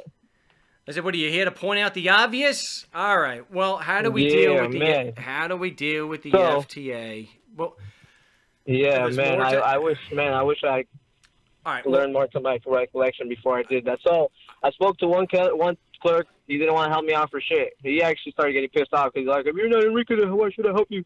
I'm like, "Man, relax, brother. Damn." yeah. Well, Then, Enrique. so he got pissed off. Well, Then all I right. got another teller. What was that? I just wanted to point something out for people. Yeah, And no it's problem, man. Let's go ahead and this do is it. very important, everybody. You used a trigger word there. Never go in and say you want to deal with this honorably. It's just this whole thing, dude. You gotta stay in honor. Ah, God, Baba Fungo with this stay in honor stuff. Come on. So everyone keep that in mind. Yeah, man. Yeah, I'm telling you, man. My head was real messed up at that time, man. It was all over the place. I was trying to get it together, man. So I guess it just popped out, you know. Well, we're getting a lot of stuff out in this show as to what you should do to be effective, and a lot of stuff that you should not do. Don't use the word honorable or and honorably. Just don't stay away from every usage of the word honor. And it goes, you don't call the judge your honor, everybody. It's always ma'am or sir. Be respectful. Treat them the way you want to be treated, but don't use the word your honor because it could have an effect on how you defend yourself. Okay, so but let's get to how we defend against. Okay. So look at it. So I was speaking to this first clerk. He couldn't help me out. I spoke to the second, same story. So I spoke to, I guess, maybe the top clerk there, and then she ended up giving me a court date. And I accidentally missed that one, man. I couldn't make it. You know, I had just got a brand new job. I couldn't even fucking. I wasn't able to make it. So they put the $10,000 bond on me. But I'm just wondering, like, how should I go about it now that I got a failure to appear? Like, the paper that they gave me, they sent me on paper, said, "Oh, your trial, we gave it to you in error. So we're gonna set you up for another arraignment." After I already got into the arraignment, I went to the trial, but you know, I guess that little mishaps happened, so we're at the point where I didn't appear, and I got a paper on the mail afterwards. I guess when they rescheduled me, I thought it was for another trial, but they rescheduled me for another arraignment. Okay, well, so I missed that one. And you missed it again. You missed. Yeah, it's because I did it again because I had just barely found a job. I couldn't miss this one. It's a good paying job, you know. I didn't want to look back, so I did miss it again. It was an accident, you know. It was a mishap. Like no, it's not. No, I understand. I understand about missing a job. I get that, but you got to get it rescheduled. You can't just blow it off because not only could you get a failure to appear charge, but they can issue a warrant for your arrest, and then they might hold you without, for a bond because you're missing so many court dates. So. Yeah, it's one thing to miss it because of work, but man, we've got to inform the court so they don't consider us, a risk and hold us for $5,000 or $10,000 bond.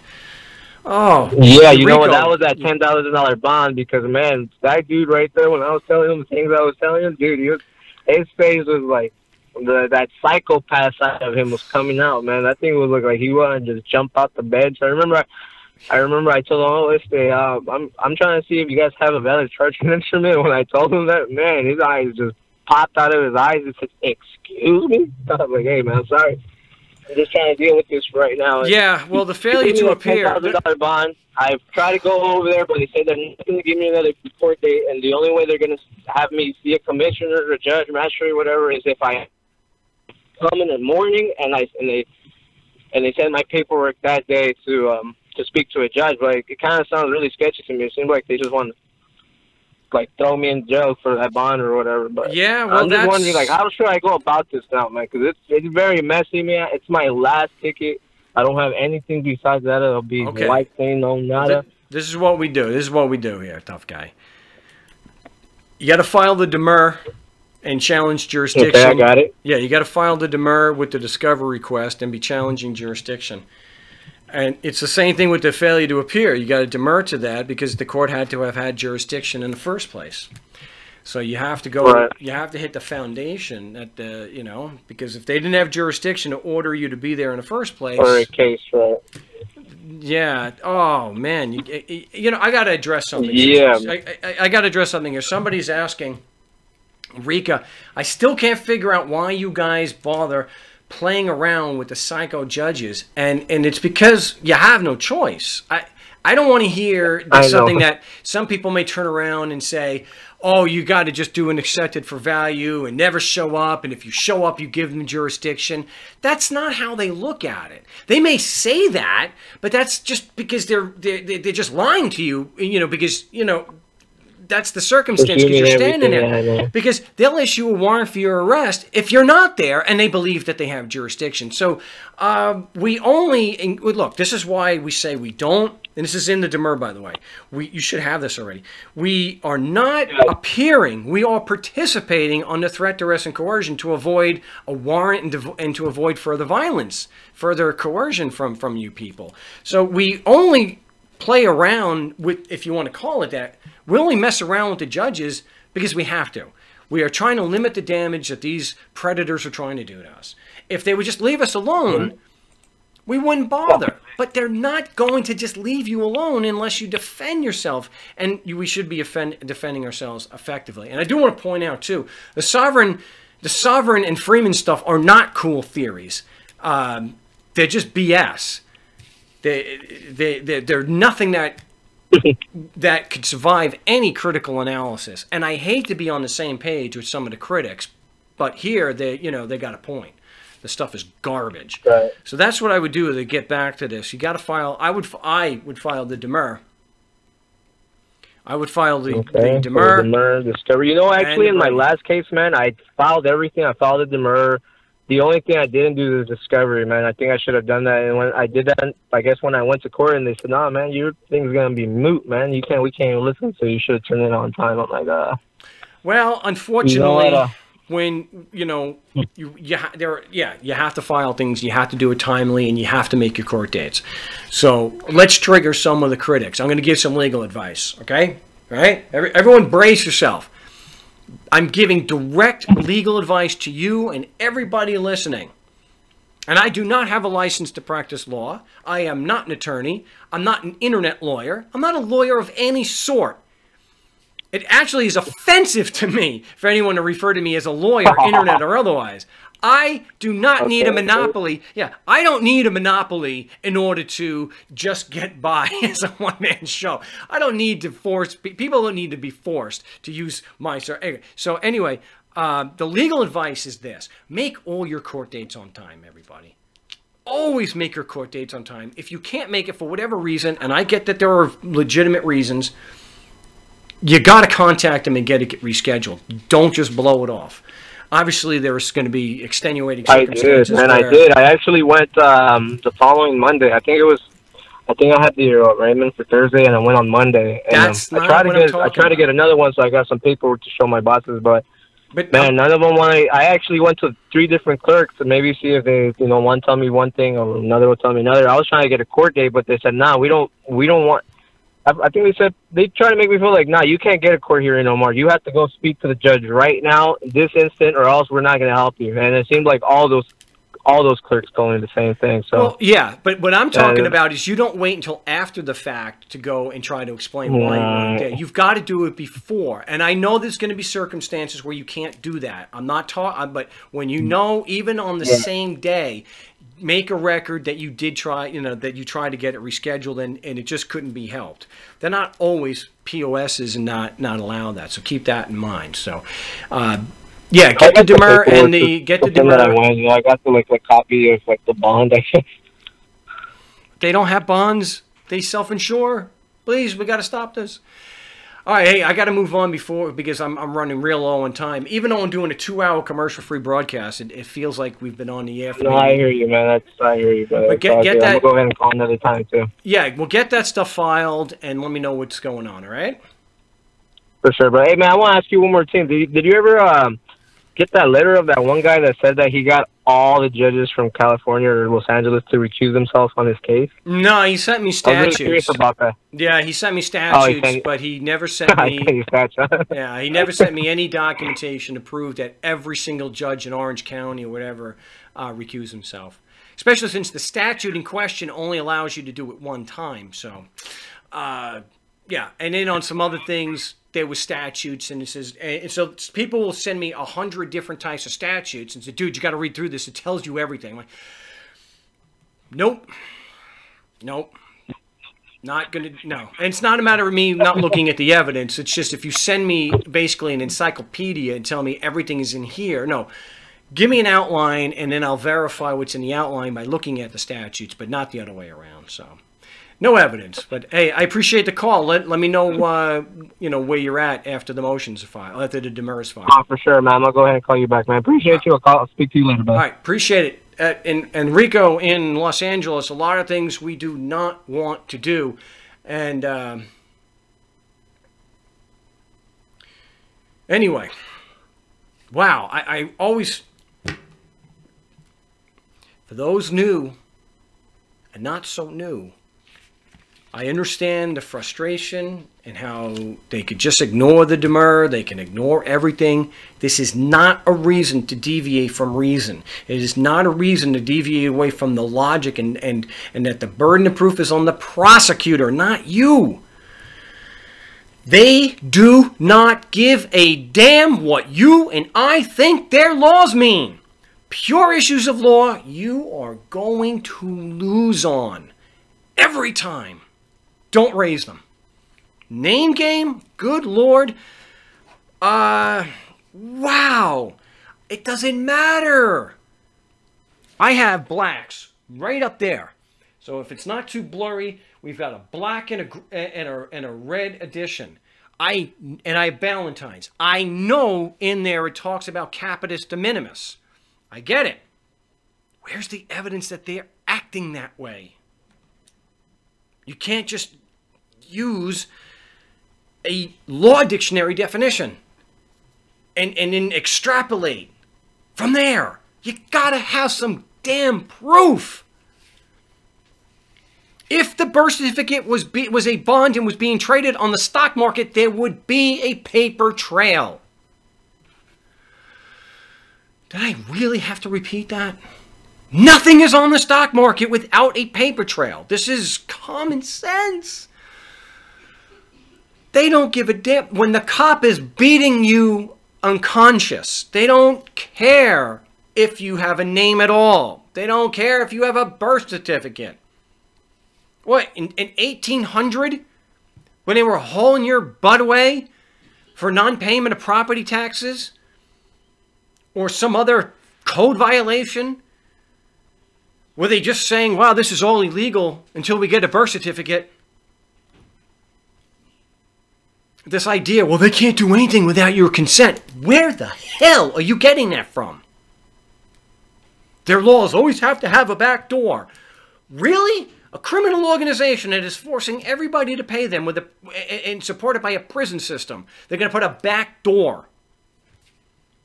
We just have to fool everyone. For people who are in trouble, and I empathize if you are, that's why we do the show. I want to be able to help you. You have to stick to reason. You have to stick to keeping the burden of proof where it belongs, even if your legal conclusion is absolutely true. They don't care, and it's not an effective way to defend yourself. It absolutely is not. Even if you can show a few times the cop didn't show up, it's not an effective way to defend yourself, and you shouldn't do it. We got another. We have John in Montana. Welcome back to the show. You have good news for us. Not really, but okay. I did want to make this short. I wanted to talk about my take on the Parkland shooting. The Florida shooting? Yeah.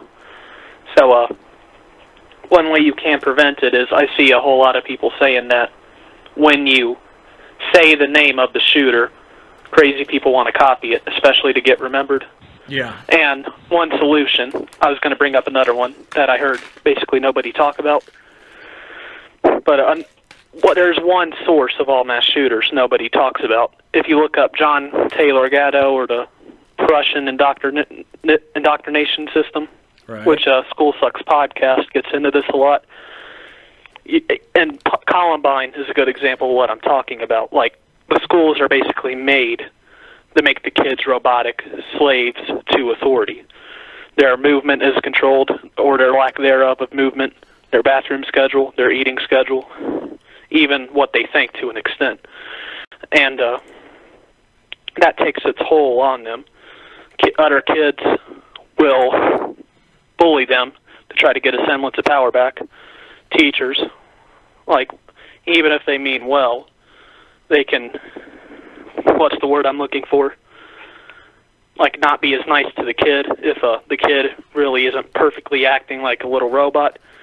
And you can see, in Columbine too, and probably any shooting that is not a mass false flag, that the schools as well as crazy people wanting to get remembered and be famous, those are the two biggest causes of mass shootings.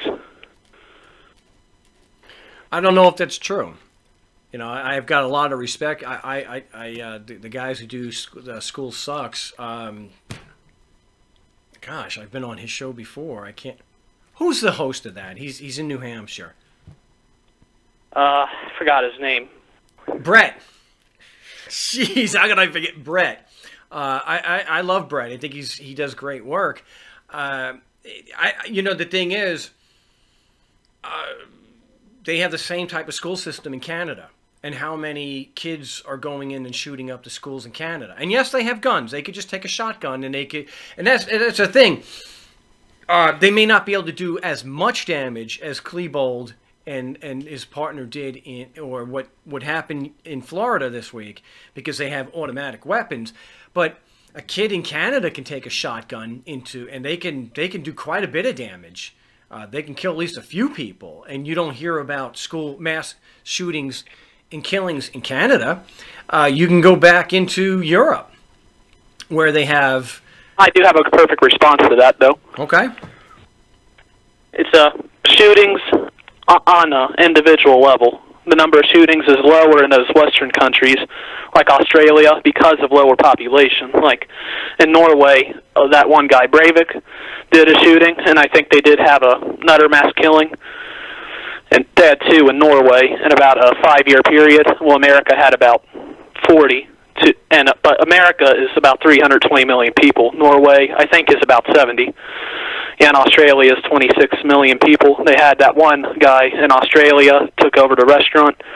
Well, the reason you have less mass shootings, you hear Europeans saying all the time, we took away the guns and now there is no mass shootings. Well, it's because your country has a very low population. Like put France, Norway, Australia, Canada, and England together, you'll have pretty much close to the size of American mass shootings. But are we having mass shootings in schools? Because we're comparing schools. So are they having children or teenagers going into schools and shooting up the school? Well, I guess they can attack places other than schools. True, but we're okay, because I thought we were talking specifically about schools, because you brought up John Gatto, which I think he's done fantastic work. We're talking the specific phenomenon of shooting, because we had the Las Vegas shooting, and I mentioned San Bernardino, which not schools, although there was a school shooting in San Bernardino, but it was a domestic dispute, and anyway.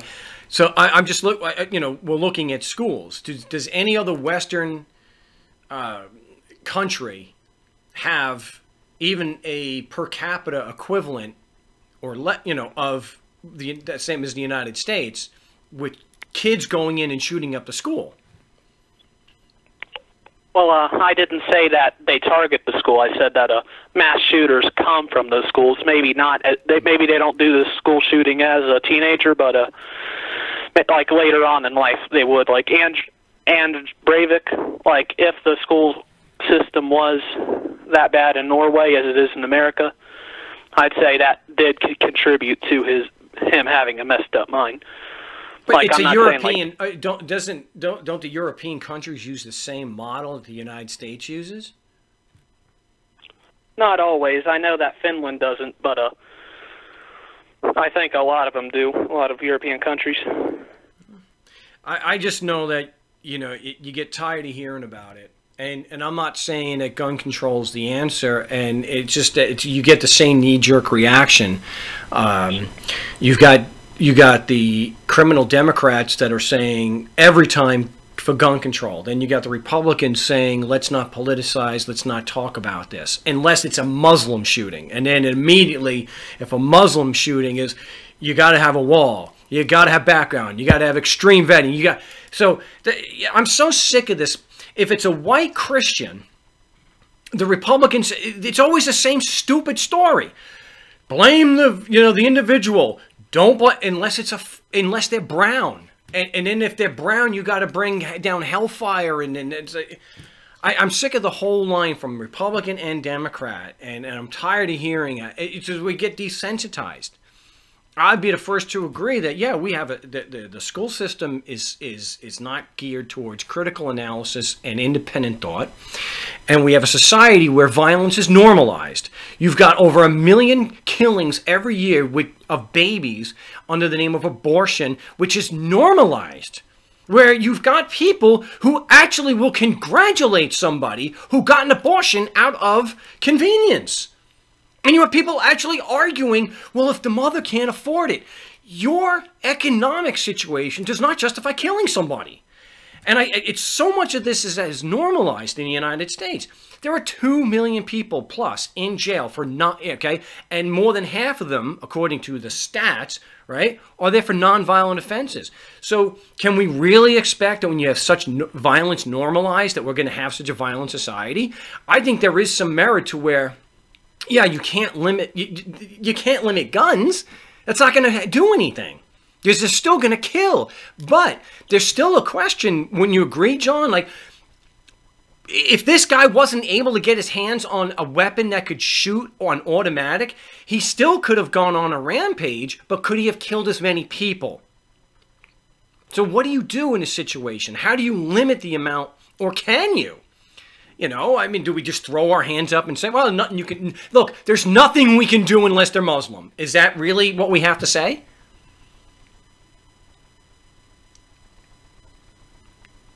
Oh, John... We lost John, damn it. And I don't want that... I don't think that that's the question. I don't think that should be the question. Because, you know, the whole diehard, you know, Republican Second Amendment, you know, people... There's never anything you can do about mass killings unless they're Muslim or Mexican. Because the day an illegal alien shoots somebody, it can only be one person. Oh, you've got to hang them. You got to do this. You got to build a wall. You got to keep them out. But if it's a white Christian, I'm not blaming Christianity. I'm just pointing, you know, because if it's a Muslim, it's always it's never just the shooter. But if it's a white Christian, there's nothing we can do. Mental illness. It's mental illness. Well, if it's mental illness, what do you do? What do you do when you've got automatic weapons that most people can get? I don't know. I wish there was something that we could do to at least limit the damage that can be done. I live in Mesa, Arizona. Half the people here are armed. And yeah, you could get somebody with an AR-15 and a few, let's say half a dozen or more mags. Yeah, you can. Yes, somebody with a handgun can take them out. But they're not going to take out somebody innocent in the process. But look at the amount of damage that they can do with an AR-15 or an AK-47. Look what they can do before the good guy can get them. So I don't know. I don't know what the answer is, but I know it's not one of these that we can only do something if they're Muslim. That's ridiculous. And I don't think it's, you got to ban guns. And I don't think there's a political solution to this. But I wish we could stop the mantra. When somebody had mentioned, why don't we hear about Vegas anymore? That's because it's the media. And I urge everybody to read the book Amusing Ourselves to Death. One of the best books I've read ever. That's where he coined the phrase, and now this. Because you can watch the news. 17 people were killed in Florida. At least 15 injured. Here's Stu with the weather. Of course, they're not talking about the Vegas shooting much anymore because so many more shootings have happened. So many other things have happened. They don't focus on one story, you know, in perpetuity like that. Who can? The message is the medium. Even on Wednesday, I'm going to be talking about something else. We're going to talk about somebody else in jail. It doesn't mean that there's some grand conspiracy. Yeah, but it doesn't mean it is. Yeah, I'll bring some evidence. All right, we're running pretty low on time. We're going to bring Whit from Gilbert, Arizona. Welcome back. Speaking of amusing yourself to death, I still remember the line from Stuart Pankin's sidekick on Not Necessarily the News from summer of '84 that a plane crashed in the Andes Mountains today, killing all 350 people on board. But that's okay. No Americans were on board. Anyway. Did you say not necessarily the news? You don't remember it from Hobo? I remember not necessarily the news, absolutely. Yeah, I still remember watching the summer of 1984 and seeing that episode and laughing my sassafras off. And because Sniglets, I remember Sniglets. Yeah, that guy's name escapes me, and that was his only bit that he had going. He was on SNL for like a season, and that's all he ever offered to the show, and it just got old. But anyway, I should like to, as quickly as I can, comment about, I'm a Republican, and I never speak in such a manner as you were about Muslims. I never call somebody that commits murder a Muslim, just as I don't care their color, just as I would never call a murderer a Christian, ever. It's an insult to Christians and Muslims to ever link those two words.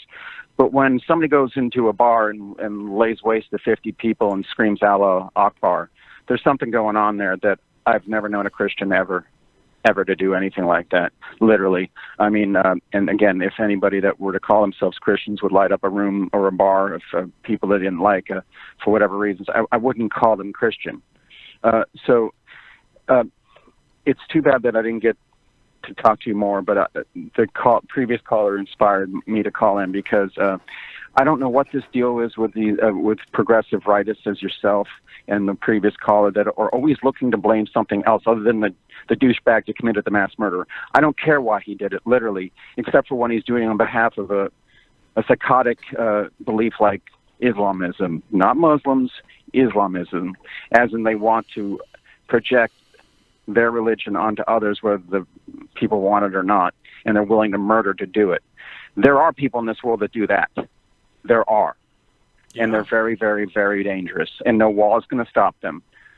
And about guns, they exist. And with all things in this world, there's cost and benefits. There are 200 million guns in this country. We come from a country with a gun culture that's existed since its birth, unlike France, Germany, Russia, all the other countries in Europe that don't have this stuff happen infrequently. And that's another thing. I wish this was a local atrocity that should not be national news. And if it weren't, I've been saying this since Columbine. The first kids had imitated it in Tennessee in 1998. If Columbine had never been a national story, this stuff wouldn't happen all the time because the douchebags that commit this kind of stuff want to be famous, and they're made famous when they do it. I got to go to work. Thanks for taking my rant.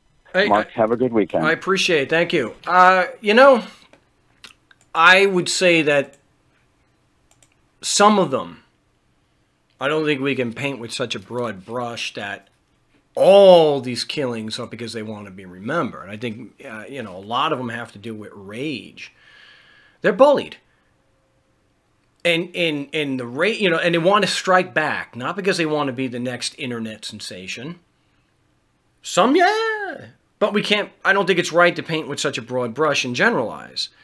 And the idea that Christians, and I think it's a textbook example of the no true Scotsman fallacy to say no true Christian. I mean, Anders, I can't pronounce the name. The mass shooter in Norway was a Christian. I think he belonged to some radical Christian group. So he killed quite a few people under the banner of Christianity. And it's not right to say no true Christian.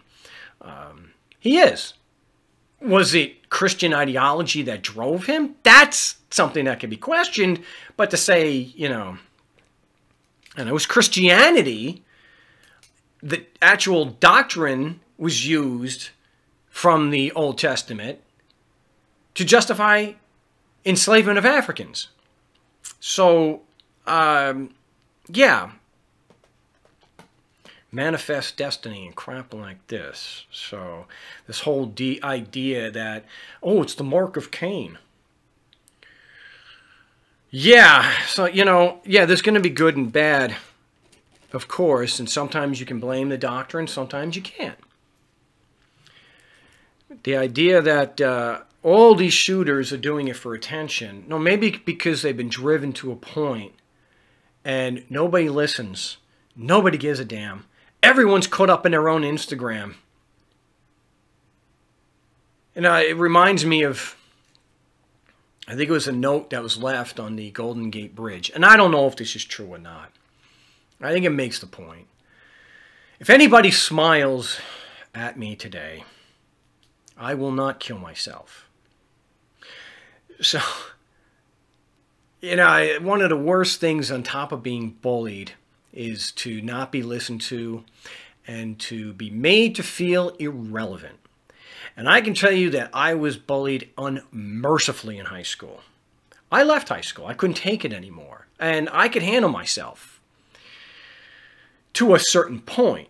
Obviously, when it got to a point where somebody who outweighed me by 80 pounds was getting multiple people to come after me, it got to a point where my own safety required that I get the hell out of that situation.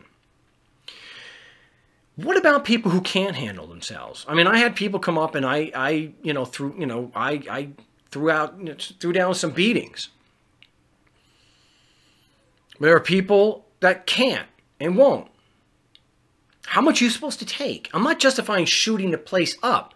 I'm just trying to make the point that you could be bullied and made to feel irrelevant to a point where they lash out that violence is the only way. It's like I say about bullies, police officers. The only language that bullies understand is violence. Now, that's not I'm not advocating aggression and settling things that way. I'm just trying to explain how I believe the mindset's working with some of these people. When you're marginalized and made to feel like a piece of garbage, it's not because if they are shooting up the school, it may not be because they want to be immortalized. They want to be famous. But it's revenge. It's wrong, but that's the way they're lashing out. I mean, look at Joe Stack, supposedly allegedly flying a plane into the IRS building. Anybody who's dealt with the IRS knows the frustration. They don't give a damn. It's like police officers, like the one that beat up this 84-year-old grandmother. Here in Mesa, Arizona, I started the show off with this. When every door is slammed, when they try to cover it up, and you watch these people get away with it, and they've gotten away with murder, yeah, it's frustrating. And the average person just worships them. Anyway, the whole point is we don't want to paint with such a broad brush. Because generalizations are typically pretty bad. So we want to avoid that. Anyway, I can't believe it's been just over 2 hours already. Commercial free here for episode 51. We covered a lot of ground here.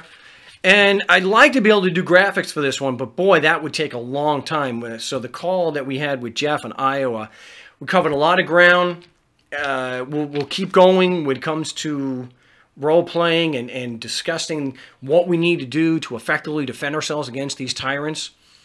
You want to make sure it's rooted in logic. You want to know that your defense stands on its own, that it is logical, that you are not taking the burden of proof upon yourself. You're not raising pure issues of law. And again, pure issues of law are theoretical, meaning does due process require fair hearing? Practical issues of law, issues of fact, that's where we want to focus on. We don't need to take a burden of proof on ourselves. So however you're looking at defending yourself against these claims, take advantage of what works, what is effective, and that is logic, reason. The prosecutor bears the burden of proof. He who makes the claim bears the burden, and don't take the focus off of them. What they're going to do is everything to get the focus off of them. You object and keep the burden right on them. It'll make them crazy, and it'll make them impeach their own witness, and it'll make them make stupid claims that show how unfair these people are. They don't have to prove that. Really? So we should know by now, even people new to the show, you know, objection, do I get that privilege? Because it's supposed to be fair. And now questions are bringing out how unfair it is. So I'm glad we covered an awful lot of ground today. I will get the audio up at markstevens.net, and I'll get the video embedded there also. And I will be live, obviously, on, again, this Wednesday for episode 52, and I will be live for the LRN broadcast. So appreciate everyone tuning in. My name is Mark Stevens. The website, of course, is markstevens.net. So till next time, salud.